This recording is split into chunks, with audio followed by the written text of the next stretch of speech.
नमस्कार शेतकरी बंधूंनो, मी शिवप्रसाद नरडिले, यारा एग्रोनॉमिस्ट, मराठवाडा व विदर्भ विभाग. शेतकरी बंधूंनो, आज आपण रिसोड तालुक्यामध्ये आलेलो आहोत. या ठिकाणी आपण इथल्या विविध शेतकऱ्यांचा एक सोयाबीनवर भरपूर लागवड असते वाशिम जिल्ह्यामध्ये पण, आणि शेतकऱ्यांचा या अवस्थेमध्ये 25 ते 30 दिवसाला एक पहिला फवारा घ्यायचं त्यांना आपण सजेशन दिलेलं आहे. याराविटा एजी बूस्ट आणि याराविटा सेनिफॉस या दोन्हीच्या कॉम्बिनेशनमध्ये. पहिल्या फवारणीमध्ये जर आपण एजी बूस्ट आणि सेनिफॉसचा फवारा घेतला तर आपल्याला या ठिकाणी बऱ्यापैकी फुटव्यांच्या संख्येमध्ये वाढ झालेली दिसेल.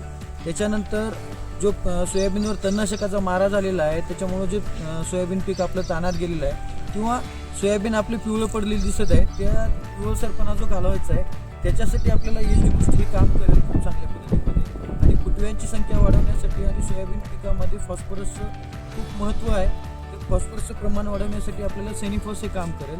या अवस्थेत जर आपण 25 ते 30 दिवसादरम्यान जो पहिला फवारा घेतला, एजी बूस्ट 2 ml आणि सेनिफॉस 3 ml, या दोन औषधांचा जो फवारा घेतला तर निश्चितच आपल्याला फुटव्यांची वाढ झालेली दिसेल, पिकामध्ये एकदम हिरवीगार काळोखी दिसेल आणि विशेष करून पिकाची एक सदृढ वाढ या अवस्थेमध्ये दिसेल.